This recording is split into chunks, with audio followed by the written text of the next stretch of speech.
पाकिस्तान में इस टाइम जो 63,000 आज़मीन हज हैं, ना उनको इजाज़त मिली और ना ही इनकार हुआ।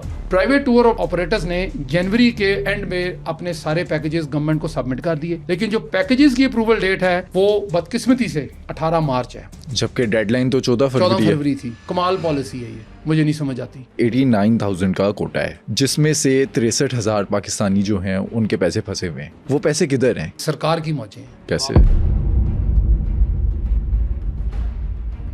हुकूमत इस चीज़ को मान रही है, हज ऑपरेटर्स पे डाल रही है जी कि इन्होंने लेट पॉलिसी सबमिट की। हज ऑपरेटर्स कहते हैं जी कि हमने तो एडवांस पैसे दे दिए आपको। अच्छा, सुनने में ना बड़ा अजीब लगता है और अफसोस भी होता है जब हम कहते हैं हज स्कैंडल, हज स्कैम। 2022 के भी कुछ लोगों के पैसे आज भी वापस नहीं मिले। 2023 के भी कोटे में से पैसे वो नहीं मिले। ये स्कैम अगर हो गया तो ये कितना होगा? 30 से 35 अरब रुपए का स्कैम होगा, जिसका कोई हिसाब नहीं है, जिसका अभी तक तो कोई हिसाब नहीं है। कोई मानेगा भी नहीं कि उसकी गलती। जो सरकारी खर्चे के ऊपर लोग जाते हैं उनकी तादाद कितनी है? जाते होंगे ना हर साल मुफ्त में। जरूर पूछना है। हाँ, पूछना है, लोग जानना चाहते हैं। 63,000 पाकिस्तानी आज़मीन हज के साथ क्या 36 अरब रुपए का फ्रॉड होने जा रहा है? हज 2025 में प्राइवेट हज स्कीम के तहत जाने वाले आज़मीन हज के साथ इस बार मामला हुआ क्या, और ये जो फेलियर सामने आया इसका जिम्मेदार कौन है? प्राइवेट हज ऑपरेटर्स या हुकूमत? ये तमाम हकाइक जानिए सीनियर जर्नलिस्ट अरसलान रफीक भट्टी से आज के इस पॉडकास्ट में। मैं बहुत मेहनत और तहकीक के बाद आपके लिए ये पॉडकास्ट को लेकर आता हूँ। अगर आप समझते हैं कि मैंने आपको वैल्यूएबल कंटेंट दिया है तो इस पॉडकास्ट को सपोर्ट करें और अभी सुनो डिजिटल को सब्सक्राइब करें। भट्टी साहब, पाकिस्तान में इस टाइम जो 63,000 आज़मीन हज हैं पाकिस्तानी, वो गैर यकीनी की सूरत हाल में है। ना उनको इजाज़त मिली और ना ही इनकार हुआ। ये सारा मामला क्या है? हज पे जाएंगे या नहीं जाएंगे? बिस्मिल्लाहिर्रहमानिर्रहीम। अली देखें, बात यह है कि हमें थोड़ी सी इसकी हिस्ट्री जाननी पड़ेगी पहले कि प्राइवेट हज ऑपरेटर्स ऑपरेट कैसे करते हैं। इसमें मसला यह है जी कि कोटा है 1,000 कम 99,000 यानी 89,000 का कोटा है जो प्राइवेट हज ऑपरेटर्स को मिला। और सरकारी को कितना मिला? सरकारी तकरीबन 1 लाख के करीब उससे ऊपर ही है। वो एग्जैक्ट नंबर इसलिए नहीं दे सकते कि कुछ लोग जाते हैं कुछ नहीं जाते हैं, लेकिन 2-2.25 लाख से ऊपर है हमारे हाजी इस दफ़ा, अल्लाह के जो मेहमान जिनको हम कहते हैं। अच्छा, इनका था डेडलाइन थी 14 फरवरी सबकी, सरकारी भी और प्राइवेट भी। प्राइवेट ज़रा थोड़े से कॉस्टली होते हैं, सूटेड बूटेड समझ लें मेरी आपकी तरह, और जो सरकारी होते हैं वो बेचारे ऐसे ही होते हैं, किसी गांव से आया उसका काम हो गया, कुरानंदाजी में उनको दे दिया। मामला ये था कि एक कम 90,000 89,000 टोटल इनको मिला हज कोटा प्राइवेट टूर ऑपरेटर्स को पूरे पाकिस्तान से। ज़्यादा आपको पता है कि लोग केपी में से बहुत ज़्यादा जाते हैं, उन्होंने अपना सेटलमेंट कर ली गवर्नमेंट के साथ। जो पंजाब का जो मामला आया, इसमें टोटल जो टूर ऑपरेटर्स थे उनको ने तकरीबन कोई 12,500 या 12,400 लगभग उन्होंने उनका केस तो प्रोसेस करा लिया 14 फरवरी की डेडलाइन से पहले। अच्छा, सऊदी गवर्नमेंट ने हमें डेडलाइन दी थी कि 14 फरवरी के बाद आप हम कोई प्रोसेस नहीं करेंगे, चूँकि हमारे पास टाइम कम है। हमने पूरी दुनिया से 30-35 लाख आदमी संभालना कोई आसान काम नहीं है। और ये डेडलाइन मिली कब थी? ये मिली थी जी उनको दिसंबर के आखिरी हफ्ते में। और पाकिस्तानी हुकूमत ने पॉलिसी बनाई कब? उनकी जो सरकारी पॉलिसी है ना, वो तो उन्होंने नवंबर में शुरू कर दिया काम। जो ही अनाउंस हुआ, सऊदी गवर्नमेंट ने अनाउंस किया नवंबर में, 12 के 11 नवंबर को उन्होंने अनाउंस कर दिया। इन्होंने 15 से काम शुरू कर दिया। सरकारी टूर ऑपरेटर्स को कहा जी कि 14 फरवरी आपकी डेडलाइन है, आप इसमें अपना सारा कुछ आपने सबमिट करना है। इन्होंने पैकेजेस की जो मंजूरी होती है, जो प्राइवेट टूर ऑपरेटर्स होते हैं, ये पैकेजेस आपको देते हैं 20 लाख का, 15 लाख का, 12 दिन का हज वो महंगा होता है। जो ज़्यादा महीने का होगा, शुरू में होगा, वो ज़रा थोड़ा सस्ता होगा। रिहाइश जो नज़दीक अच्छा होटल, पाँव आप जो है आपका जो कदम है वो हरम के अंदर उतरे, तो वो 30-35 लाख में भी होता है। ग्राउंड फ्लोर भी होता है, फिर ऊपर भी होते हैं। उस हिसाब से पैकेजेस होते हैं। प्राइवेट टूर ऑपरेटर्स ने जनवरी के एंड में अपने सारे पैकेजेस गवर्नमेंट को सबमिट कर दिए, जिसकी अप्रूवल गवर्नमेंट ने देनी थी वजारत मजहबी अमूर ने। उन्होंने जो 14 फरवरी की डेडलाइन तो इन्हें दे दी, लेकिन जो पैकेजेस की अप्रूवल डेट है वो बदकिस्मती से 18 मार्च है, जबकि डेडलाइन तो 14 फरवरी थी। अब प्राइवेट टूर ऑपरेटर्स सर पीट रहे हैं कि भाईजान हमने आपको पैसे एडवांस दिए हैं। ये पैसे एडवांस वाली बात बड़ी मज़े की है। ये मैं आपको बता दूं कि टूर ऑपरेटर्स अपने जेब से पैसे लगा देते हैं, 2, 4, 5, 10, 20, 50 लाख रुपया जमा करा देते हैं कि आप जाएंगे, कोई भी बंदा आया है उसने कहा जी मैंने हज करने जाना है, उससे ये कर लेते हैं जी कि आपका जो 10 लाख का हज है वो 15 लाख में हो गया। मैं जो कि जाने जाना है मैं 15 लाख दे देता हूँ। उन्होंने 10 लाख रुपया जमा कराया मेरे बिहाफ पे, क्योंकि वो पैसे किसी नाम से नहीं जमा होते, वो ये होता है कि ग्रुप के पैसे होते हैं, क्लस्टर होता है, क्लस्टर होता है, पूरा क्लस्टर जिसको हम कहते हैं आम जुबान में, ग्रुप कह लें उसको आम जुबान में, या उसको कह लें जी के बहुत सारे ग्रो कह लें कि जी आप 25, 50, 100, 1000, 15,000, 10,000, 20,000 का क्लस्टर लेके आएंगे। कोटा ज़हन में रखिएगा कि एक कम 90,000 कोटा है इनका, प्राइवेट का काफ़ी मुनासिब कोटा है। अब उसमें से अभी सिर्फ 12,500 ये वो थे जो शुरू में इन्होंने करा लिए। अच्छा, अब जो बाकी पैकेजेस इन्होंने अप्रूव करने थे, इनका होता है जी कि करा लेंगे। जिस तरह हमें आदत है कि हमें बिल आता है हमारा 10 तारीख को बिजली का, गैस का, पानी का, हम कहते हैं जी 15 तारीख है, 15 नू करावांगे जाके। हम कभी टाइम पे काम नहीं करते। अच्छा, इसके अंदर मैंने काफ़ी इंटरव्यूज़ भी सुने हैं जो प्राइवेट टोर ऑपरेटर्स हैं उनके, वो कहते हैं सिस्टम का फेलियर था, उनकी एक लिमिट थी कि इससे ज़्यादा वो पैसे जमा करवा नहीं सकते थे। हाँ, बड़ी अच्छा आपने सवाल किया।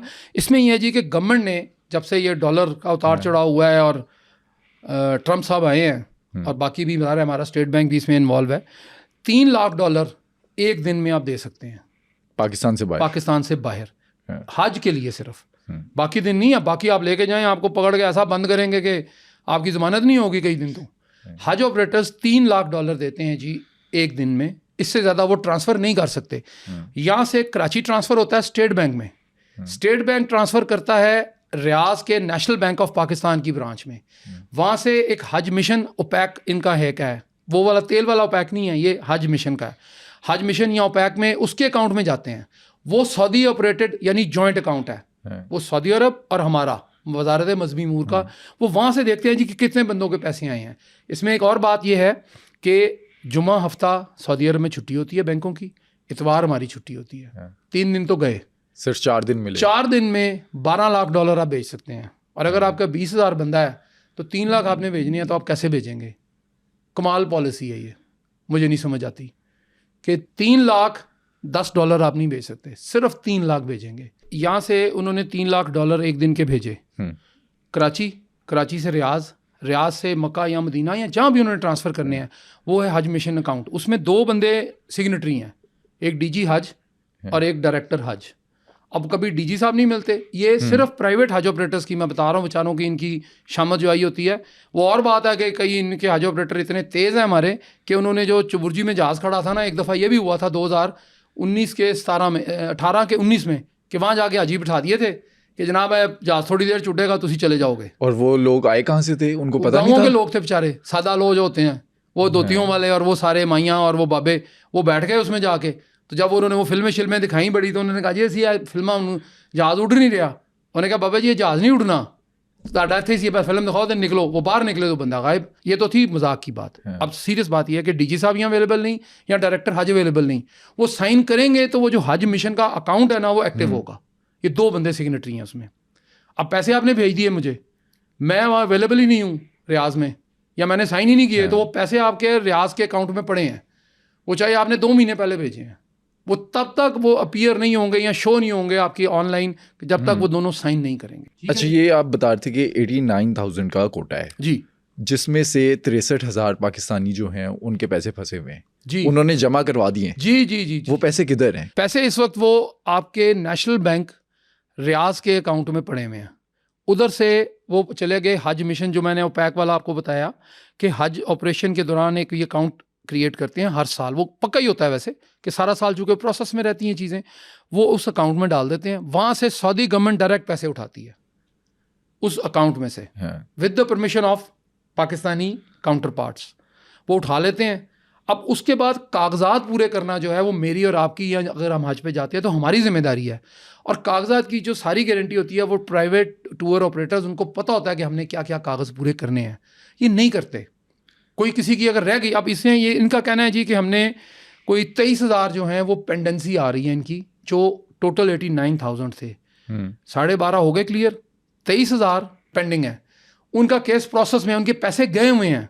और मज़े की बात यह है इसमें कि कई दफ़ा 2022 में भी कुछ लोगों के पैसे वापस नहीं मिले थे। वो यहाँ लाहौर एयरपोर्ट पहुँचे, वहाँ से बेचारे वैगन भर के, पूरी वैन भरी, शब-शुबा हार डाले, सफ़ेद आराम बांधा, यहाँ पहुँच गए एयरपोर्ट पे। उन्होंने कहा जी इस बंदे से आप रब्ता कर लें। पंजाबी में उनको बताया कि जी ए बंदा तुहानू उत्थे मिलेगा, और हाजी साहब तुसी उत्थे पहुँच जाओ। हाजी बना दिया उन्होंने। अब वो यहाँ पहुँचे, बंदा फ़ोन नंबर बंद है। FIA ने एक्शन नहीं लिया? FIA देखें, FIA एक्शन लेता है वो तो जब कोई कंप्लेंट करेगा अब बेचारे जो एयरपोर्ट पे फंसा हुआ वो सादकाबाद से चला है, पंजाब का आखिरी शहर है सिंध बॉर्डर से, सादकाबाद से वो चला है, तकरीबन कोई उसको मेरा नहीं ख्याल के 15 से 18 घंटे के दरमियान सफ़र उसका कम से कम बनता है। वो थका हुआ यहाँ आया कि जी मैं आगे जहाज़ में बैठूंगा एसी में, आराम से मैं उतर जाऊंगा मक्का या मदीना या रियाज या कहीं जाके। वो आगे उसको जनाब पता चलता है कि उसके साथ तो फ्रॉड हो गया। 2022 के भी कुछ लोगों के पैसे आज भी वापस नहीं मिले। 2023 के भी कोटे में से पैसे, प्राइवेट हज ऑपरेटर्स की बात कर रहा हूँ मैं, सरकारी नहीं कर रहा, वो नहीं मिले। और इस दफ़ा इन्होंने जाने ही जाना है।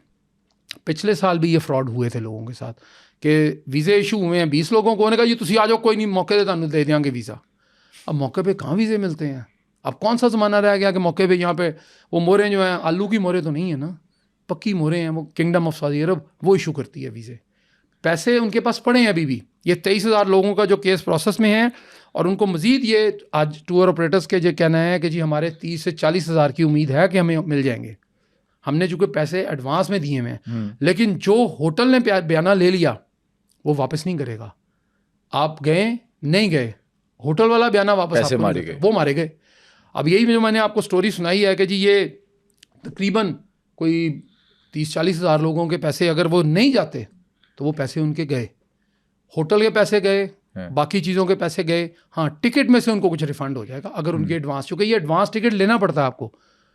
अब उनकी सीट ओके होगी, लेकिन वीज़ा मिलेगा तो वो एयरपोर्ट से अंदर जाएंगे ना, वो तो जा ही नहीं सकते। अच्छा, जो न्यूज़ मैंने सारी देखी पूरी, जब रिसर्च कर रहा था मैं, 89 में से कहते हैं कि 12,000 कुछ जो है उनका प्रोसेस हो गया। जो इन्वेस्टर थे जिनके पास पैसे थे उन्होंने पहले प्रोसेस करवा लिया जी। उसके बाद 10,000 जो है वो रिक्वेस्ट पर बहाल किए गए। अब वो भी फटा पड़ा हुआ है। वो कह रहे हैं कि KPK के जो लोग हैं उनको तकरीबन कोई 6,500 के करीब जो है बहाल हुए, और पंजाब, सिंध और बलोचिस्तान इनका भी इशू है कि किसको कितनी सीट्स मिलेंगी। अब मामला ये है कि देखें 89,000 टोटल हैं, सूली तौर पे तो ये तादाद बढ़नी चाहिए थी। अब इसमें एक ज़िमनी बात मुझे याद आ गई कि सरकार की मौजें हैं। वो मौजें कैसे हैं? कैसे? सरकारी हज जो है बहुत सारे लोग जाते हैं, उसमें से वो आम लोग भी जाते हैं जिनका कोई दा लग जाता है। वो कहते हैं कि कहावत है कि पंजाबी दा दा ते अंग्रेज़ी दा दा जिथे लगदा ही लाई जा, तो उनका दा लग गया है।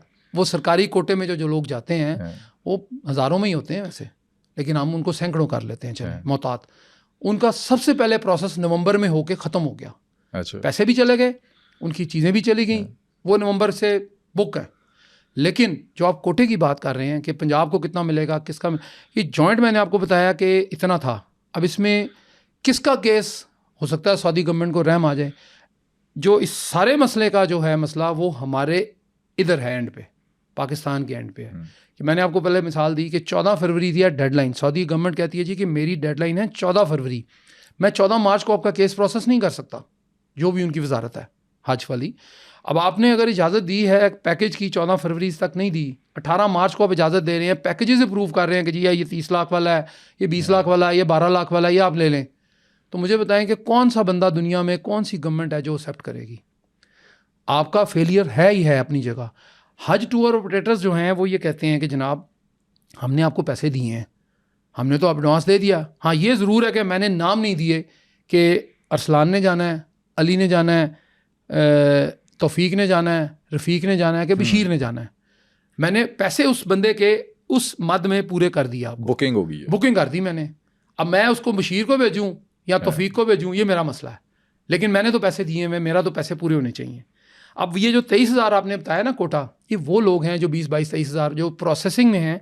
हो सकता है सऊदी गवर्नमेंट इनको इजाज़त दे दे, हो सकता है ना दे, इनके पैसे भी गए। वो टूर ऑपरेटर्स को मिले ना मिले, अगर उन्होंने अपने से इन्वेस्टमेंट की हुई है। लेकिन ज़्यादती इनमें से सिर्फ ये है कि कुछ को वापस पैसे मिल जाते हैं थोड़े से रिफंड की सूरत में, जो टिकट्स में जो सऊदी गवर्नमेंट कर देती है, उसमें से फिर कटम कटिया शुरू हो जाता है। उसमें से आपके होटल के पैसे नहीं मिलते और चीज़ें नहीं मिलती। जो टिकट अगर आपने एडवांस में ली हुई हैं सारी, जो हज फ्लाइट्स की एडवांस में ही लेनी पड़ती हैं, 2-2 महीने पहले, 1.5 महीना पहले। चूँकि गुज़िश्ता रोज़ लाहौर से भी फ़्लाइट गई, इस्लामाबाद से भी गई पहली हज फ्लाइट, हज ऑपरेशन। अभी तो ये है कि जो आपके 5 दिन दरकार हैं हाजियों की जो पेमेंट को रियलाइजेशन होने में, 5 दिन लगते हैं कम से कम। कि आपने अगर आज पैसे दिए तो अगले से 5 वर्किंग डेज में, आपके 4 से 5 वर्किंग डेज में आपकी पेमेंट सऊदी गवर्नमेंट के अकाउंट में जाएगी। चूँकि प्रोसेस है ना, वो प्रोसेस मुकम्मल हमारे एंड से लेट हुआ। अच्छा, मेरी फैमिली के भी 3 लोग इस बार हज पे जाने की उम्मीद रखते थे, आज़मीन हज थे। उन्होंने 13 लाख करके पैसे दिए, 5 लाख 10 लाख, और फिर कंप्लीट किए चांद रात पे। डेडलाइन थी 17 फरवरी, जो एक्सटेंड हो गई थी 14 के बाद। तो ये किस तरह से एक्सटेंड करके, मतलब कि अगर 17 फरवरी डेडलाइन है तो ये 30 मार्च तक किस तरह से जो टूर ऑपरेटर्स हैं वो मैनेज कर रहे हैं? मैं इसका बड़ा आसान हल है अली। उसका ये है कि किसी साहब ने जाना था, उसकी कोई मसला बन गया, कोई खुदा न खास्ता उसको इमरजेंसी आ गई है, मेडिकल इमरजेंसी, वो नहीं जा सकता। उसकी जगह पे प्राइवेट हज टूर ऑपरेटर्स जो हैं उन्होंने कहा जी कि आपको हम डाल देते हैं, लेकिन इतने पैसे आपको डालने पड़ेंगे आप, चूँकि लेट हो गया। ये वो लोग हैं जो किसी इमरजेंसी की वजह से, किसी की कोई मसला हो गया या कोई शादी वादी का प्रॉब्लम आ गया या किसी की कोई डेथ वेथ खुदा न खास्ता हो गई, तो वो लोग फिर रुक जाते हैं। वो कहते हैं जी कि जनाब हमारे जितने पैसे कटते हैं आप काट दें, या जितने देने आप वापस दे दें, इसकी जगह पे हम आपको बंदा या तो हमारी फैमिली का कोई बंदा दे देते हैं, नहीं तो आप हमें पैसे वापस कर दें। वो ये करते हैं कि ठीक है जी हज खत्म होएगा तो ऐसी पैसे फिर तुहानू वापस दे देंगे, लेकिन फिलहाल कुछ नहीं साढ़े को। वो फिर ज़मानत पे ही समझ लें कि एतबार के ऊपर ये काम चलता है। इनमें यही हुआ कि कुछ लोग जो नहीं जा सकेंगे वो अपने हज किसी के और अल्टरनेट हज किसी को भेज देंगे। वो उसमें सरीहन जो है वो हज टूर ऑपरेटर के ऊपर होता है कि वो किसको भेजता है। चूँकि गवर्नमेंट ऑफ सऊदी अरेबिया और गवर्नमेंट ऑफ पाकिस्तान के दरमियान मुआहदा ये है जी कि हमने आपको कोटा दे दिया, आप इसको सरकारी कर दें, आप इसको गैर सरकारी कर दें, आप इसको कुछ भी ना करें, हमने इतने बंदे पूरे करने हैं। आपने नहीं करेंगे, जो आपका एंड ऑफ द डे, जब जिस दिन उनकी बिल्कुल आखिरी डेडलाइन ख़त्म हो जाएगी, फिर वो किसी ना किसी मुल्क को देखेंगे या अपने लोगों को, मुकामी लोगों को देखेंगे, या जो लोग वहाँ पे पाकिस्तानी की मुलाजमत करते हैं उन्होंने एप्लीकेशन तो सबमिट कर देते हैं, वो उनको नहीं मिलती इजाज़त कि नहीं यार पहले जो कोटे वाले हैं वो आएंगे। हर मुल्क का कोटा है यहाँ पे। मतलब अब ये तो नहीं ज़रूरी कि पाकिस्तान का अगर 2-2.25 लाख है तो 35 लाख से ऊपर एंड ओवर एंड अबव लोग करते हैं। लेकिन सऊदी गवर्नमेंट ने इस दफ़ा सख्ती भी की है कि अब उन्होंने जुर्माना बहुत ज़्यादा कर दिया है। 1-1.25 लाख रियाल जुर्माना है उनका, कि अगर किसी ने बगैर अप्रूवल के हज किया तो मुकामी वो लोग करते हैं ना कि छुप के चले गए। अब 35 लाख लोगों में से अगर कोई 1000 बंदा, 2000 बंदा, या इन दैट केस 10,000 बंदा भी इधर चला जाए तो आप पकड़ ही नहीं सकते उसको। लेकिन इस दफ़ा उन्होंने सख्ती की है, और हमारा जो कोटा है वो मुझे खदशा है, ये मेरा खदशा है, ये मैं हज ऑपरेटर्स की बात नहीं कर रहा, कि कोई तकरीबन 60,000 बंदा जो है ना, 60 से 70,000 के दरमियान बंदा रह जाएगा, बेचारा आज़मीन के नाम नहीं लिखवा सकेगा। ये जो सूरत हाल पाकिस्तान में बनी, पाकिस्तान में जो आप कह रहे हैं 63,000 के करीब फिगर है, क्या दुनिया के किसी और मुल्क में ये हुआ? इंडिया में, बांग्लादेश में, इंडोनेशिया में, किसी और के साथ इस तरह से हुआ? उनका भी तो सिस्टम ऐसे ही होगा कुछ। उनका ये जी कि ये सारे बंदों को पता है कि 10 तारीख हमारी आखिरी है बिल जमा कराने की, या 14 तारीख आखिरी है। पूरी दुनिया जो है वो 10 तारीख को बिल जमा करा देती है, हम 14 को कराते हैं। ये जो 4 दिन का गैप है ना, ये मैं लेके बैठ गया। हमारी सुस्ती कह लें, काहली कह लें, फेलियर कह लें, या हमें ये समझ लें आपके इसको हमने जानबूझ के पता था कि 10 को जमा कराना है, हमने नहीं कराया बिल, 11 को नहीं कराया, 12 को भी नहीं कराया, 13 को भी नहीं कराया। 14 को जब गए हैं तो 300 आदमी की लाइन लगी हुई है। वो बिल टाइम हो तो गया, या कई दफ़ा रह भी जाता है। अच्छा, ये फेलियर तो सिस्टम का भी एक है ना, कि आपकी लिमिट लगी हुई है कि $3 लाख से ज़्यादा आप करवा नहीं सकते। आपको क्या लगता है ये फेलियर किसका है? हज टूर ऑपरेटर्स जो हैं उनका है, गवर्नमेंट की तरफ से है, या एक बंदा जिसने पैसे जमा, जिसको कहा गया था कि ये आपकी डेडलाइन है, यहाँ तक आपने पैसे जमा करवा देने, उसका है? फेलियर तो मैं ये कहूँगा जी कि गवर्नमेंट को प्रोसेस क्विक करना चाहिए और सिंप्लीफाई कर देना चाहिए। हाजी असल मसला पता क्या है, पिछले साल कोई ड्रग्स पकड़ी गई सऊदी अरब जाके। अब हाजियों को उमूमी तौर पे हम ये समझते हैं, और बाकी भी सारे ये समझते हैं जी कि ये अल्लाह के मेहमान हैं, ये कोई ऐसा वैसा काम नहीं करेंगे। कई लोग यहाँ पे हज का वीज़ा लेते हैं या उम्रे के वीज़े पे जाते हैं और वहाँ जाके भीख मांगना शुरू कर देते हैं। ठीक है ना, उसकी सख्ती के लिए कुछ चीज़ें हमें करना पड़ेंगी। अब फेलियर की जो आप बात कर रहे हैं, फेलियर डेफिनेटली गवर्नमेंट के एंड पे भी है। कई दफ़ा सिस्टम नहीं चल रहा होता, कंप्यूटर नहीं चला, कुछ भी नहीं हुआ। हुकूमत इस चीज़ को मान रही है कि उनका फेलियर है। देखें जी, हज ऑपरेटर्स पे डाल रही है जी कि इन्होंने लेट पॉलिसी सबमिट की। हज ऑपरेटर्स कहते हैं जी कि हमने तो एडवांस पैसे दे दिए आपको, हमने तो एडवांस कोटे के पैसे दिए जी कि मैं आपको 5,000 बंदा मैं दूंगा, मैंने नाम नहीं दिए, लेकिन 5,000 के पैसे मैंने आपको दे दिए। आपका काम था कि आप हमें उसके एवज वीज़ों के अप्रूवल लेके देते। वो तो गवर्नमेंट टू गवर्नमेंट है ना, उसमें तो मसला ही कोई नहीं था। अब गवर्नमेंट टू गवर्नमेंट इनको चाहिए कि थोड़ा सा इसको स्ट्रीमलाइन करें चीज़ों को। ये हमारे ही सिर्फ यहाँ मसाइल हैं, दूसरी दुनिया में हैं, लेकिन उनकी परसेंटेज बहुत कम है। वो इतने बंदे नहीं है कि 60,000 बंदा जो हाजी वो आज़मीन हज जो वो रह जाए, ये नहीं होता। हो सकता है 2-4 हज़ार होगा, 10,000 होगा, लेकिन इस पूरे कोटे में से ये उसी तरह हुआ है जैसे हमारे थोड़ा सा गंदम के मामले पे आपने देखा ही है कि गंदम के मामले पे हम थोड़ा सा फॉल्टर किया हमने शुरू में, लेकिन बाद में पॉलिसी आ गई। अब फ़ी एकड़ जो 10 से 12 एकड़ वाला बंदा है उसको 5-5 हज़ार रुपया सरकार की तरफ से मिल रहा है फ़ी एकड़, 5,000 रुपया सब्सिडी मुफ्त कि जनाब आप ले लें। लेकिन इस हज कोटे का जो है ना, ये थोड़ा सा हमें मामला सीरियस लेना चाहिए कि हमें सऊदी अरब की हुकूमत से भी बात करनी चाहिए और ये हाईएस्ट लेवल पे कर लें। उनका कोई मसला नहीं है। देखिए जी, हमारा ऑलरेडी प्री अप्रूव्ड कोटा है, वो बंदे जाएं या ना जाएं वो बात की बात है, लेकिन जगह है वहाँ पे 35 लाख के अंदर से हमारा अगर 2 लाख बंदा है तो हमारा लाख क्या है, तो 1 लाख बंदे की तो गुंजाइश है। तो ये ज़रूर हो सकता है कि वो VVIP जो पैकेज है 35-30 लाख का 12 दिन के हज का, वो उनको ना मिले, लेकिन उनको 25 लाख वाला हो सकता है मिल जाए या 20 लाख वाला मिल जाए। तो उस हिसाब से टूर ऑपरेटर्स को भी ये चाहिए, उनको बस एक थोड़ा सा उन्होंने किया था, किसी ने अगर बुकिंग की है प्री हज बुकिंग, तो उनको नोटिस गए हैं वजारत मजहबी अमूर की जानिब से कि भाईजान तुसी यह नहीं कर सकते, आ जाओ इधर। अब वो ज़ाहिर है अपना लाइसेंस कैंसिल नहीं करवाएंगे। ये सारा स्ट्रीमलाइन करने की ज़रूरत है। सिर्फ कोई मसला नहीं है इसमें, आपको इतना कोटा मिला है, कौन सा मुझे बताएं मुसलमान बेचारा सारी उम्र जमा पूंजी करता है ऐसे कि एक एक चीज़ करके फसल इकट्ठी कर ली, कहीं से 10 रुपये बचा लिए, कहीं से 20 रुपये बचा लिए, करके उसने 8-10 लाख इकट्ठा करता है। लोग अपना जेवर बेच देते हैं, ज़मीन बेचते हैं, जानवर बेच देते हैं कि यार मैं हज कर रहा हूँ। ख्वाहिश होती है जी कि ज़िंदगी में एक दफ़ा हज करना है मैंने, ताकि पाक साफ़ हो जाए। लेकिन जितनी मुश्किलें आना शुरू हो गई हैं, एक तो महंगा बहुत हो गया। माजी में PTI की हुकूमत में ज़्यादा नहीं जिक्र करता, उन्होंने बड़ा फ्रॉड किया था लोगों के साथ, पैसे ज़्यादा ले लिए थे, वहाँ पे आगे जाके सहूलतें नहीं दी गई थी उनको, रिफंड हुआ, किसी का 1 लाख, किसी का 2 लाख, किसी का 2.5 लाख। लेकिन 2.5 लाख मैटर नहीं करता। जो आपको दूसरे मुल्क में जाके, जहाँ की ज़ुबान भी आप एज सच नहीं समझ सकते, फौरी ज़ाहिर है सारे बंदे नहीं अरबी जानते, उनको बड़ा मुश्किल होता है। टैक्सी वाला भी होगा वहाँ पे, वो बस वाला होगा, आप चढ़ जाएंगे, वो कहेंगे जी अपना वो कार्ड दिखाएं, आपको पास दिया था, वो किधर है? हज ने पास दिया होगा वजारत मजहबी अमूर ने कि जी आपका फ्री शटल सर्विस पे जाना है आपने। वो इश्यूज़ होते हैं ना, खाना वो पर्ची होती है कि जी खाना कहाँ से खाना है आपने। आपका जब इंतज़ाम ऐसा नहीं होगा तो डेफिनेटली आप मुश्किल में फंसेंगे। लेकिन इन सारी बातों का लुब्बे लुबाब ये है कि गवर्नमेंट ऑफ पाकिस्तान भी उसको थोड़ा सा ये मामला पहले कर लेना चाहिए था।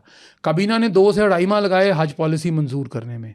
उसको चाहिए था कि एक दिन सिर्फ स्पेशल इजलास करती या बाय सर्कुलेशन। उसका मतलब ये होता है जी कि कोई भी वज़ीर आने की ज़रूरत नहीं है, किसी को जूम पे ले लिया, किसी को फ़ोन कर लिया, किसी को जो अवेलेबिलिटी है उसको तमाम मीटिंग के नग पूरे कर दिए, नंबर ऑफ पूरे हो गए, इजाज़त ले ली और सर्कुलेट कर दिया। ये जो पाकिस्तानी आज़मीन हज हैं, इनके जो पैसे डूब रहे हैं, ये अमाउंट कितनी बन रही है? ये स्कैम अगर हो गया तो ये कितना होगा? खुदा ना खास्ता मेरे मुंह में खाक, लेकिन ये 30 से 35 अरब रुपए का स्कैम होगा कम से कम, जिसका कोई हिसाब नहीं है, जिसका अभी तक तो कोई हिसाब नहीं है। कोई मानेगा भी नहीं कि उसकी गलती है, बिल्कुल कोई नहीं। अब देखें ना, हज ऑपरेटर्स कहते हैं जी कि गवर्नमेंट ने हमें लेट किया। गवर्नमेंट कहती है जी कि इनको पता था सारा कुछ, इन्होंने पैसे जमा कराए तो इन्होंने कागज़ क्यों नहीं जमा कराए। गवर्नमेंट अपने पे नहीं लेगी, ये हज ऑपरेटर्स का ही फॉल्ट निकलेगा end of the day. Government ने ये ज़रूर किया कि लेट किया, लेकिन अब गवर्नमेंट को ये चाहिए कि थोड़ा सा सऊदी अरब के साथ बात कर ले और वो करवा लेंगे। ये नहीं कि नहीं हो सकता। 23,000 तो ऑलरेडी ऐसे हैं जिनके प्रोसेस में हैं, ये 12,500 से ओवर एंड अबव हैं 23,000 लोग।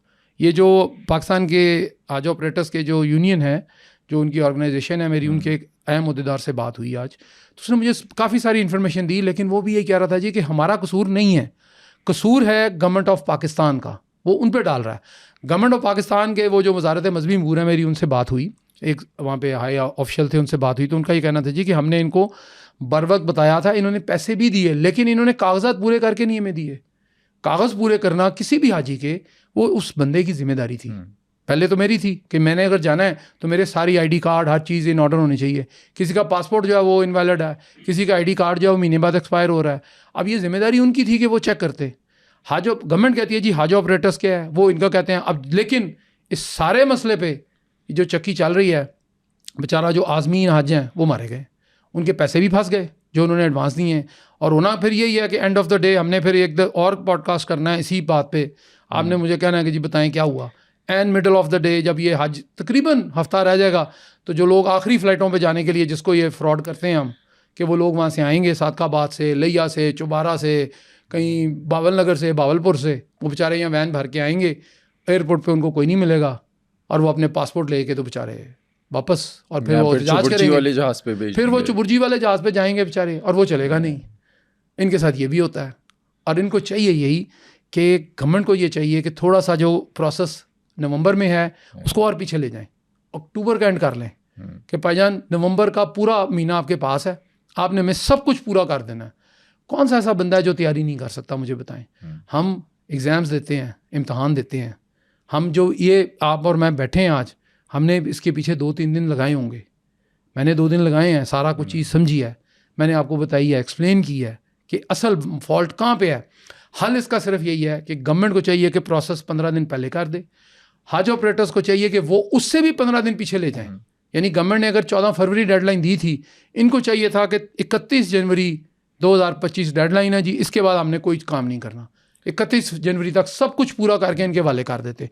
वो फाइल कम से कम पूरी हो जाती, आगे भेजते ना भेजते, फिर ये चढ़ाई करते। अच्छा, कहा जाता है कि 2024 के अंदर भी इसी तरह का मामला हुआ था। उस टाइम पे जो सऊदी हुकूमत थी वो मान गई थी, उन्होंने इनको फैसिलिटेट कर दिया था।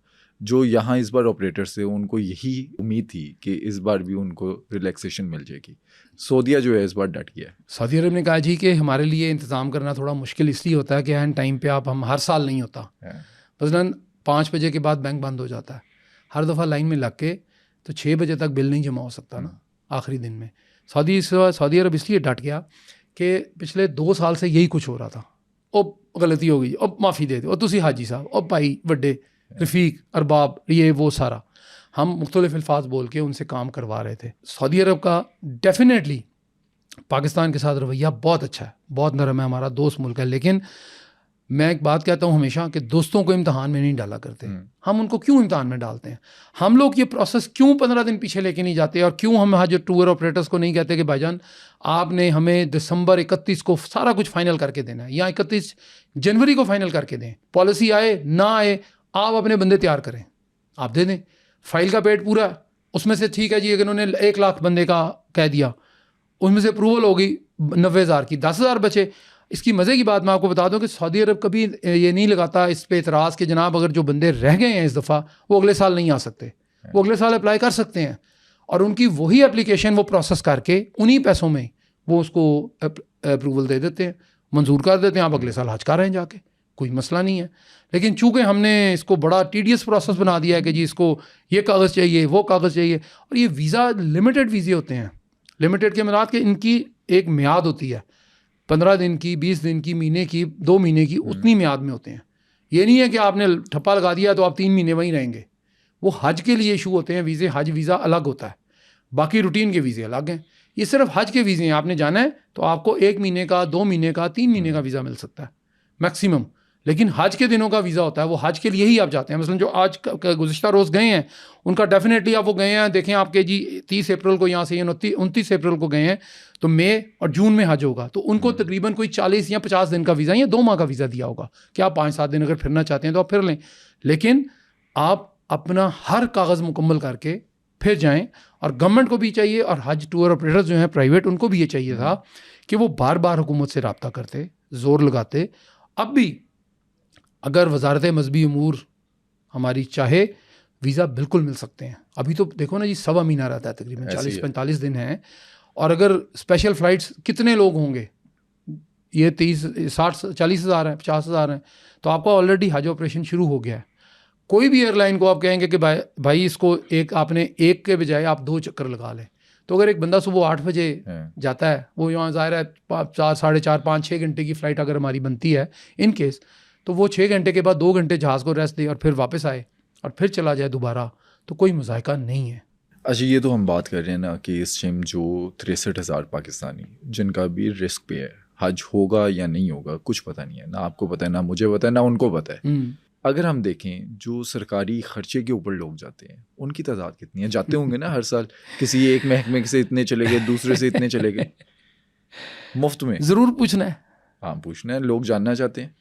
देखिए उनकी तादाद देखो जी हज़ारों में होती है हमेशा से, वो सरकारी कोटे में से होती है कि कोटा उनको जो मिला ना उसी में वो पूरे कर जाते हैं। होता क्या है कि किसी के कागजात रिजेक्ट हो गए, किसी का कार्ड एक्सपायर हो गया, उसको फारिग कर दिया, उसकी जगह पे ओवर एंड अबव होते हैं वैसे ये उसमें ये नहीं है जी कि कोई फिक्स तादाद है। अगर फ़ी महकमा भी आप लगा लें 5 से 10 लोग, फिर वज़ीरों के भी होते हैं दोस्त, फिर उनकी फैमिलीज़ भी होती हैं, ये सारे मिला जुला के अच्छी खासी तादाद बनती है इनकी। ये नहीं कि नहीं कम होते हैं, वो काफ़ी होते हैं। फिर कुछ स्पेशल लोग भी होते हैं। अच्छा, वो तो कंफर्म है कि वो जा ही रहे हैं। जी वो जाते हैं। उनका तो ये प्रोसेस बहुत पहले शुरू, मैंने जैसे आपको बताया कि वो नवंबर के एंड में या दिसंबर हद 15 जनवरी तक वो काम मुकम्मल हो गया होगा। अच्छा, ये भी मैंने सुना है कि ये जो गवर्नमेंट की स्कीम है ये 1 क्लिक प्रोसेस है। हाँ बिल्कुल ऐसे ही है। मैंने आपको बताया कि 90,000 आदमी अगर अप्लाई करता है तो ये 90,000 बंदे के पैसे जो हैं सरकारी, वो जो भी हैं, मैं उसमें पैसों का नहीं जाता क्योंकि उसमें भी फ़र्क है थोड़ा थोड़ा ना। 90,000 बंदे का पैसे आपके सामने शो हुए, आपने एक क्लिक किया, वो डायरेक्ट यहाँ से वहाँ चले जाते हैं रियाज में, एक क्लिक पे। और वहीं से उसी क्लिक पे दूसरा क्लिक करेंगे आप तो वो रियाज से हज अकाउंट जो इनका होता है उसमें आ जाएंगे, ओपैक वाले अकाउंट में, और वहीं से सऊदी अरब उठा लेगा। सेम डे भी होता है, लेकिन प्राइवेट वालों को ये तकरीबन 4 से 5 रोज़, 6 रोज़, 7 रोज़ भी ले जाते हैं ये ट्रांसफ़र करते करते। उनके तो पैसे जो सरकारी हज कर रहे हैं वो तो माशाल्लाह वो तो पक्के हाजी हैं ना, वो चले भी जाएंगे, और उनकी फ़्लाइट्स भी अभी आजकल में होंगी और उनकी वापसी भी शुरू की होंगी। क्योंकि अभी देखें ना, टूर ऑपरेटर्स बेचारों को तो अभी कुछ नहीं मिला। वो आप 60-63 हज़ार कह रहे हैं, अगर वो 12,500 ही हैं तो बाकी फिर कितने बचते हैं? 90,000 में से आप ये देख लें कि तकरीबन कोई 70,000 के करीब लोग, बल्कि 75,000 के करीब लोग रह जाएंगे। उनके पैसे, उनमें से 63,000 लोग ऐसे हैं जिन्होंने पैसे दिए हुए हैं, और उस 63,000 या 65,000 के अंदर से 23,000 वो लोग हैं जिनका केस अभी प्रोसेस में है। वो होपफुल हैं कि जी हम कर लेंगे, लेकिन 23,000 जमा 10 12,000, 23 और 2 25 और 10 35, यानी बहुत अगर हो गया तो 40,000 हो जाएगा। इससे ऊपर शायद वो ना जा सकें इस दफ़ा। लेकिन गवर्नमेंट, हज ऑपरेटर्स ज़रूर वजारत मज़हबी अमूर बात करे, जो इंटेंडिंग यानी जो जाने की ख्वाहिशमंद हैं, जिन्होंने पैसे दे दिए हुए हैं, कम से कम उनको मौका मिलना चाहिए। ये मेरा ज़ाती ख्याल है। अच्छा, सुनने में ना बड़ा अजीब लगता है और अफसोस भी होता है जब हम कहते हैं हज स्कैंडल, हज स्कैम जो 30 से 40 अरब के बीच का है। वो मानते हैं कि ये स्कैम होने जा रहे हैं या हो जाएगा? चोर कभी आज तक माना है कि मैंने चोरी की है? डाकू ने कभी माना मैंने डाका मारा है? ये नहीं मानते। वो सिर्फ ये कहते हैं जी कि इन्होंने पैसे दिए, इनके ऊपर है, इन्होंने ताख़ीर की है, हमने नहीं की, तो ये स्कैम नहीं है जी, जो पैसे वापस आएंगे। वो ये नहीं कहते जी कि 35 के 35 आएंगे या 40 के 40 आएंगे। वो कहते जी पैसे वापस आ रहे हैं, पैसे मिल जाएंगे इनको। मिलते भी हैं, ये नहीं कि नहीं मिलते, लेकिन जब ये हज ऑपरेशन ख़त्म हो जाता है फिर आप अप्लाई करते हैं सऊदी गवर्नमेंट को, फिर वो देखते हैं जी कि आया ये जो बंदा था इसके इतने पैसे थे अगर थे तो ये इसने क्या किया, इसके बंदे नहीं आए, ठीक है जी हम रिफ़ंड कर देते हैं। वो हज ऑपरेशन के कुछ तकरीबन 15 दिन, 1 माह, 2 माह लग जाते हैं, कईयों को 6 माह भी लग जाते हैं। वो आहिस्ता आहिस्ता फिर ज़ाहिर है गवर्नमेंट टू गवर्नमेंट बात होती है। लेकिन ये स्कैम जो आपने कहा लफ्ज़, ये बात यह जी कि ये हर साल होता है। वो और बात है कि हम थोड़ा सा इसमें नहीं बोलते या बोलना नहीं चाहते, दोनों बातें हैं ना, कि हमारे मुल्क की बदनामी होती है, हमें नहीं करना चाहिए। अच्छा, इस टाइम भी मीडिया के ऊपर हाईलाइट नहीं हुआ ये स्कैम? अगर कहीं उसका ये जी कि इसलिए हाईलाइट नहीं हुआ कि हज नाजुक मामला है, ठीक है ना। सऊदी अरब हमारा दोस्त मुल्क है, भाई है, बड़ा है, छोटा है या जो भी है। दूसरा, हमारे लिए हज का लफ्ज़ जो है वो किसी भी मुसलमान के लिए नाजुक या दुखती राग है, हम इस पर बात नहीं करते। लेकिन हज, या तो गवर्नमेंट ये करे कि जी हज टूर ऑपरेटर्स को सारा कोटा दे दे कि भाईजान आपने करना है, आप करके दें हमें, सारा कुछ हो जाएगा। नहीं करना तो फिर खुद ले ले, इनका मसला ही ना हो कि जी आप सरकारी स्कीम है, 2.5 लाख बंदा ने जाना है, भाईजान अप्लाई कर लें, ये एप्लीकेशन है सिंपल। लेकिन उसमें भी मसले मसाइल आ जाते हैं ना, कि उसमें भी फिर अपने फेवरेटिज्म आ जाता है, सरकारी कोटे में लोग मसले मसाइल करते हैं। लेकिन इसमें ये ज़रूर है कि स्कैम कह सकते हैं आप इसको, स्कैम क्यों नहीं है, ज़ाहिर है एक बंदे के पैसे हैं, वो उसने काम के लिए दिए, वो नहीं जा रहा, वो हज करने नहीं पहुंचा, डूबने वाले हैं, वो डूबने वाले हैं। डूबने वाले इसलिए हैं कि हो सकता है उसमें से आधी रिकवरी हो जाए, हो सकता है उसकी 70% रिकवरी हो जाए, लेकिन 100% रिकवरी नहीं होगी। हाँ, उस बंदे की सिर्फ होगी जिसने पैसे रख के बैठा हुआ है और वो उसको हज टूर ऑपरेटर जो प्राइवेट हैं उन्होंने कहा जी कि हम आपको वीज़ा करा देते हैं, आप पैसे तब दे दें। लेकिन ऐसे होता नहीं, चूँकि ये वीज़े के पैसे और ये सारे पैसे ये कुछ परसेंटेज एडवांस लेते हैं, कुछ परसेंटेज जब वीज़ा इशू प्रोसेस में शुरू हो जाता है फिर ये तब लेते हैं। इन्होंने पैसे आपसे तो हो सकता है किस्तों में ले लें, लेकिन इन्होंने आगे पैसे जमा कराए होते हैं सारे पूरे अपने कोटे के हिसाब से। अब वो जो क्लस्टर आपने शुरू में एक बात की थी वो मुझे याद आया कि क्लस्टर जो है उसके पैसे अगर 10,000 इनका हज ऑपरेटर्स का है, वो कहते हैं जी बना लें, आप अपना ग्रुप बना लें। 2,000 का इस बार बनाया, ठीक है ना, 2000 का बनाया, 1000 का बनाया, अब 1000 के ऊपर वो अगर डॉलर उन्होंने भेजने हैं तो वो 1000 के तो वो पैसे नहीं भेज सकते, 3 लाख डॉलर भेज सकते हैं, तो वो लिमिट है। फिर वो अगले दिन भेजेंगे, हो सकता है आज का दिन आखिरी हो, अगले दिन वो जा ही ना सकें। वो चूँकि हम तो चलो कंप्यूटर के अंदर कुछ थोड़ा सा काम कर लेंगे, या चलो जी 1 दिन एक्सटेंड कर दिया, 3 दिन एक्सटेंड कर दिया, सऊदी गवर्नमेंट एक्सटेंड नहीं करेगी। वो तो कानून और उसके लॉ के मामले में और कवानीन के मामले में बहुत सख्त हैं, क्योंकि उन्होंने एक फिगर रखा है जी कि इस दफ़ा हमने 36,735 लोगों को हज कराना है। तो उनके 735 का ये मतलब नहीं होगा कि वो 734 हो सकते हैं, लेकिन 736 नहीं करेंगे। वो पूरे बंदे अंदर डालने देंगे, वो गिन लेते हैं, उनके पास है जगह, उनके पास चीज़ें हैं, बंदे हैं, कैमराज, अब कौन सा ज़माना रह गया। वो उतना ही काम करेंगे जितना वो संभाल सकते हैं। हुकूमती सतह पर अगर देखें, इस टाइम पे कोई कमेटी बनाई, कोई बातचीत चल रही है, कोई सिफारती तौर पे कुछ कर रहे हैं? हाँ, इसमें देखो जी, उसमें उन्होंने बिल्कुल हज टूर ऑपरेटर्स जो हैं वो उन्होंने अपनी कमेटी बनाई थी, उन्होंने निगोशिएट किया गवर्नमेंट के साथ। अच्छी खबर उसमें से ये है कि गवर्नमेंट रजामंदी ज़ाहिर की कि जी हम सऊदी गवर्नमेंट के साथ बात ज़रूर करेंगे। अभी तक टिल टाइम जब हम ये कर रहे हैं बातचीत, अभी तक उनकी बात नहीं हुई है, लेकिन उम्मीद पे दुनिया कायम है। अल्लाह करे कि ये जितने आज़मीन हैं 90,000 के करीब, इनको जाना चाहिए, ये रुकना नहीं चाहिए। लेकिन उन्होंने बात करनी है और सऊदी अरब मान जाता है, सऊदी अरब को नहीं मसला। मसला हमारे यहाँ पे आता है कि जी कैसे करेंगे। सारे लोगों को दुनिया में पता है कि जी हज ऑपरेशन है, हर बंदे ने अपनी फ़्लाइट्स जहाज़ दिए हैं, मुख्तलिफ ममालिक को दिए होंगे, हमें भी मिले होंगे। सऊदी एयरलाइन ख़ुद भी जहाज़ चलाती है। UAE वाले हैं जो VVIP हज करते हैं, ज़ाहिर है उनकी PIA तो नहीं होगी, उनकी तो डेफिनेटली फ़र्क होगी। PIA ने भी जहाज़ लिए हैं जो डोमेस्टिक फ़्लाइट से, जो अच्छे जहाज़ हैं हमारे बड़े। उसके बाद हमारी इतनी सारी प्राइवेट एयरलाइंस हैं, उन सब ने अपना हज ऑपरेशन के अंदर हाथ बटा रहे हैं। तो अगर 40 फ़्लाइट्स जानी है एक दिन में, या 40 फ़्लाइट जानी है 10 दिन में, तो वहाँ पे अगर 50 हो जाएंगी तो कोई हर्ज नहीं है। देखो जी, पैसे मिलने हैं उनको, हर बंदे ने पैसे दे के जाना है, और पैसे अगर उसने दिए हुए हैं तो मेरा ये ख्याल है जी कि उसमें जाना चाहिए। गवर्नमेंट को भी निगोशिएट करना चाहिए, सऊदी गवर्नमेंट से भी है 1-1.5 माह, तो उसमें कोई हर्ज नहीं है कि इनको कोटा ना मिले, वो सऊदी मान जाएंगे अगर ये बात करें तो। अच्छा, लेकिन अगर हम देखें पिछले 1 साल के अंदर जो पाकिस्तानी है मिडिल ईस्ट के लिए उनको मुश्किलात काफ़ी सारी आ रही हैं। अली, उसमें बात यह है जो मैंने आपको पहले एक जिक्र किया था शुरू में, कि यहाँ से लोग उम्रा के वीज़े पे गए हैं, वहाँ जाके भीख मांगना शुरू हो गए हैं। गवर्नमेंट ने, FIA ने लाहौर एयरपोर्ट पर भी, सियालकोट एयरपोर्ट पर भी, फैसलाबाद भी, और इस्लामाबाद से भी और कराची से भी कुछ लोग ग्रोह पकड़ा, जो बाकायदा मुनज़्ज़म ग्रोह थे, जो ये भीख मंगाते थे लोगों को वहाँ जाके। अब UAE में उन्होंने बैन किया, उन्होंने कुछ सख्त कर दिया वीज़ा कि आपको हमने वीज़े नहीं देने। इसी तरह बाकी ममालिक भी हैं, ये वहाँ जाके कुछ चीज़ें करते हैं, वो नहीं करना चाहिए, हमें किसी भी सूरत में नहीं करना चाहिए। बदनामी किसकी है? उस बंदे की नहीं है, वो पाकिस्तान की है, ग्रीन पासपोर्ट की है। तो ग्रीन पासपोर्ट के ऊपर कुछ सख्तियाँ इसलिए आई हैं कि हमने ये काम हरकतें की हैं, तो उन हरकतों का हमें खमियाजा तो भुगतना पड़ेगा। Same is the case with Saudi Arabia. Saudi Arabia भी ये कहता है जी कि आपको रिस्ट्रिक्शंस इसलिए लगाई हैं कि आप इस तरह का कोई काम यहाँ नहीं होगा। और आप वहाँ देखें कि पिछले साल भी वहाँ से कुछ लोग पकड़े जो हाजियों से पैसे मांग रहे थे कि जी मेरा पर्स गुम गया या निकल गया, चलो मान लिया मैंने, हो सकता है, लेकिन वहाँ ऐसा काम होता नहीं है। आपका बैग आ गया, आपने यहाँ पे पेट के साथ बांधा होता है या बैग पे बांधा होता है, उसमें से होते हैं लोग। कोई ऐसे भी हैं कि जो यहाँ से जराइम पेशा लोग हैं, उन्होंने जाना है हज के नाम पे, बड़ा कुछ होता होगा वहाँ पे, मैं नहीं कहता, मुझे नहीं पता चूँकि मैं नहीं गया, लेकिन सुना है कि जी वहाँ पे ये हुआ, मेरी जेब काट गई, फलाना हो गया। ऐसा होता नहीं है। लेकिन जो लोग भी ऐसा काम करने वहाँ जाते हैं या सोचते हैं या वहाँ पहुँच जाते हैं, या वहाँ पे मुकामी अगर कोई लेबर है, तो इस पे वो सऊदी अरब, वो पाकिस्तान को ही कहेगा ना, उस बंदे को तो पकड़ लिया उसने, लेकिन उसके बाद वो जहाँ का जिस नेशनलिटी का भी है वो उस मुल्क को ही कहेगा। तो हमारी ज़रा शामत इसलिए ज़्यादा आती है कि हमारी बहुत सारी लेबर वहाँ पे है, यहाँ से हम जाते भी ज़्यादा हैं, तो इसलिए थोड़ी सी शामत हमारी थोड़ी सी ज़्यादा आ जाती है। लेकिन ये सारे मुल्कों की है, ये नहीं कि सिर्फ पाकिस्तान की है। इंडियन भी बहुत हैं, उसके बाद वो फिलीपींस वाले जो मुसलमान हैं वो बहुत हैं, गुर्बत वहाँ पे बहुत ज़्यादा है। हमारे बेचारे ज़रा थोड़े से रह रू जाते हैं, जो कि बूढ़ा आदमी है, बूढ़ी औरत तो वहाँ जाके ये काम नहीं करेगा, काम ये करेंगे जो नौजवान हैं, थोड़े से ज़रा मिडल एज लोग हैं।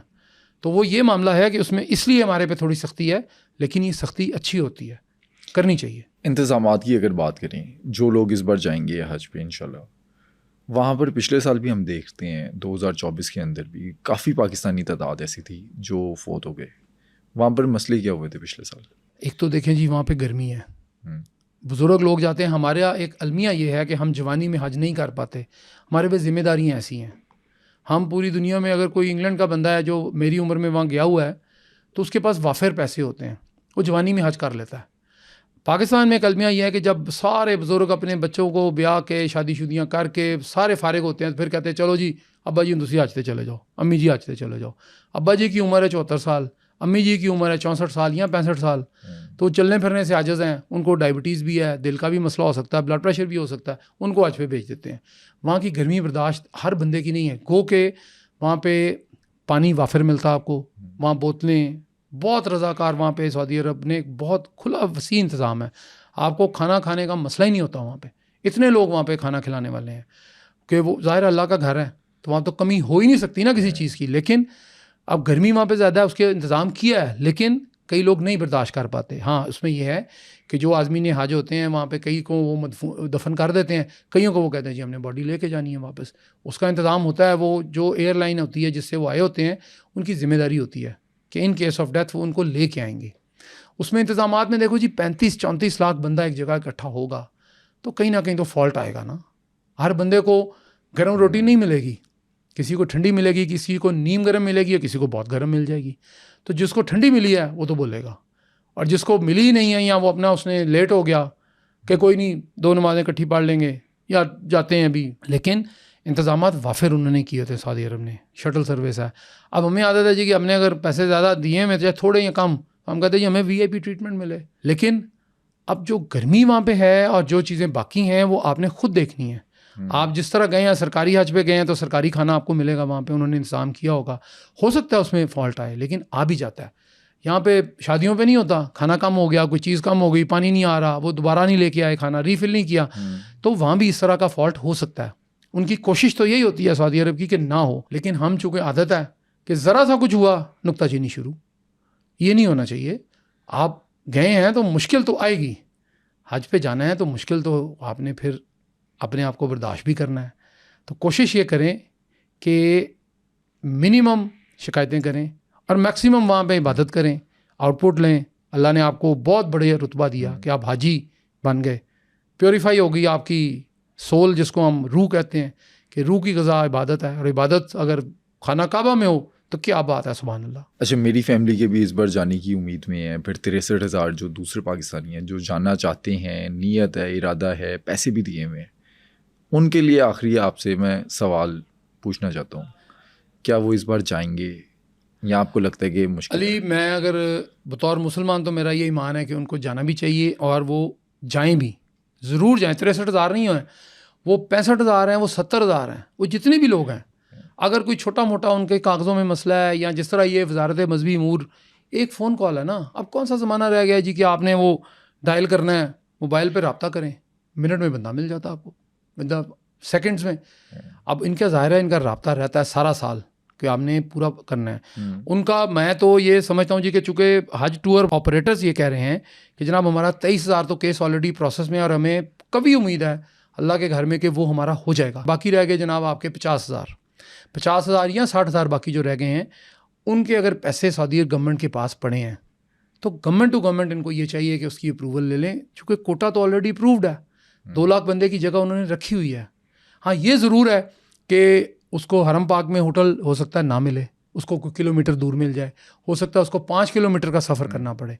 तो अगर वो करना भी पड़ता है तो कोई बात नहीं, गवर्नमेंट को ये चाहिए हर सूरत में कि ये रब्ता करें और ये करें। और आज टूर ऑपरेटर्स के लिए ये है कि भाईजान आपने इस दफ़ा आखिरी दिन बिजली का बिल जमा नहीं कराना, आपकी मेहरबानी है, जिस दिन बिल आया है उसी दिन जमा करा दें, तो इंशाल्लाह ये आइंदा साल ये मसला ख़त्म हो जाएगा। सबक मिल गया तो इस दफ़ा आप ये कर लें। लेकिन अगली दफ़ा से आप ये करें 2026 में जब आप जाएं तो आपको चाहिए पता है कि जी हज इससे 10 दिन आगे या 10 दिन पीछे होना है। हर दफ़ा कैलेंडर 10 दिन का फ़र्क डालता है साल में, तो 10 दिन का आपको पता है जी कि अगले साल अटेंटिवली चलें। ऐसे कर लेते हैं कि जी आज अगर इस दफ़ा जून के कोई पहले 10 दिनों में होगा तो आप जून का इंतज़ार ना करें, आप अपना काम जनवरी में ख़त्म कर लें सारा, कि जनाब कागज़, वीज़ा, हर चीज़ गवर्नमेंट को कहें कि भाईजान ये प्रोसेस कर दें, ये पैसे हैं ये ले लें। ये है इसमें। जो आपने आखिरी बात मेरी ये है कि अल्लाह करे कि गवर्नमेंट बात कर ले सऊदी गवर्नमेंट के साथ। मैं 100% मुझे उम्मीद है, बल्कि 100 नहीं, 1000 लाख करोड़ फीसद उम्मीद है कि सऊदी गवर्नमेंट इनकार नहीं करेगी, सिर्फ उनको जिनके पैसे ऑलरेडी उनके पास पड़े हैं। आज के पॉडकास्ट में तो हमने समझा कि हज 2025 में आज़मीन हज को क्या मुश्किलात पेश आ रही हैं। अगर आप भी आज़मीन हज हैं और आपको कोई मुश्किलात पेश आ रही हैं तो हमें कमेंट सेक्शन में बताएं कि वो मुश्किलात क्या हैं।